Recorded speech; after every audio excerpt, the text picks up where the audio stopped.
anda Türkiye'deki başörtüsü yasağı nasıl karşılıyorsunuz, nasıl buluyorsunuz? Bir mümin olarak, bir Müslüman olarak müminin değerlerine yönelik, inancına yönelik, İslami yaşantıya, İslami düşünceye yönelik tüm baskılara mutlaka tepkimizi, muhalefetimizi ortaya koymamız lazım.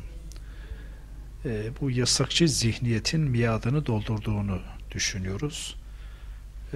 Belki bu yasaklar karşısında hakları gasp edilen kitlelerin, toplumun hak arayışı noktasındaki yetersizliği üzerinde de bir parça durmamız lazım. Genel anlamda özgürlükler konuşulurken başörtü özgürlüğüyle ilgili sesin biraz kısık çıkıyor olması gerçekten düşündürücü. Özellikle bu konuda ciddi bedeller ödemiş olan inançlı kesimin haklarını savunma noktasında, talep etme noktasında ısrarcı ve kararlı olmaları gerekiyor. Aydınlarımız da, akademisyenlerimiz de, alimlerimiz de, kitlelerimiz de, kadrolarımız da.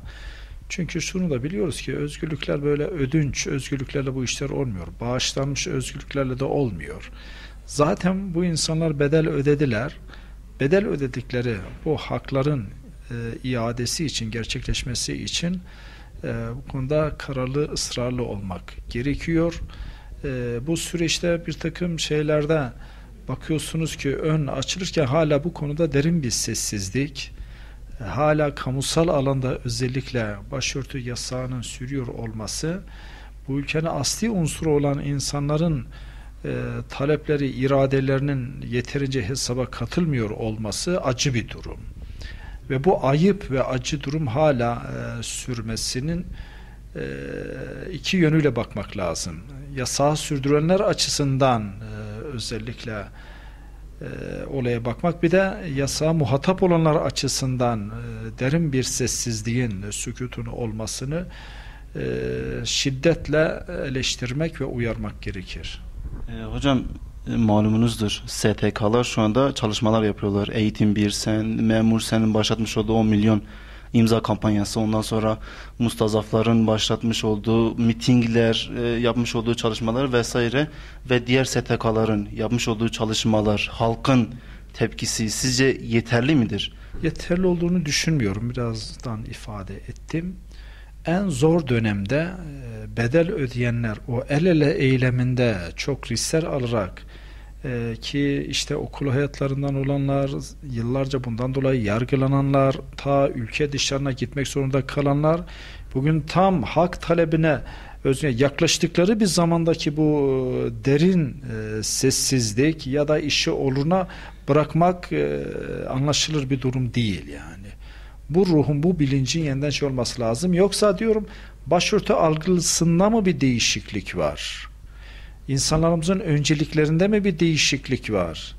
Yani tesettür bir öncelik iken bugün acaba hangi öncelikler baskın çıkıyor ki bu konudaki eylemlilik ruhunun böyle profilin düşük olduğunu görüyoruz. Bunda hepimizin de belki payı var. Yeniden bu bilincin oluşması için ısrarla bu konunun üzerinde durmamız lazım. Dediğim gibi bağışlanmış özgürlükler değil, bedel ödenerek eden. Zaten bedelini ödemiş bu insanlar, bu işin arkasını getirmek lazım. Hocam bu hususta hükümetin yapmış olduğu çalışmalar sizce yeterli mi? Samimi buluyor musunuz? Hükümet kanadının bazı alanlardaki açılım ve atılımlarını olumlu buluruz. Fakat özellikle bu tesettür konusuna gelince ciddi bir tutukluluk, bir nasıl bir durumsa hala kabuğunu kıramayış ve bununla ilgili bir adım atamayışı çok garipsiyorum yani. Ve bunu da aşabilmenin yolu şudur: artık sivil irade siyasi iradenin önüne geçmesi lazım. Sivil iradenin siyasi iradenin vesayetinden kurtulması lazım.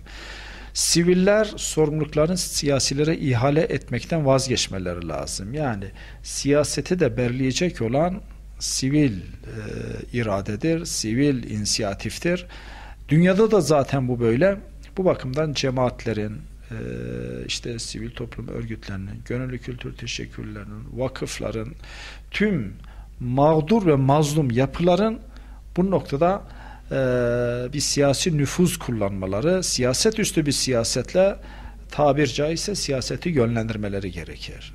Yoksa siyasilerin kendi politikalarına terk ettiğin zaman belki kaç seçim daha bekleyip seçim dönemlerinde seçim malzemesi olarak karşımıza çıkacak bu iş.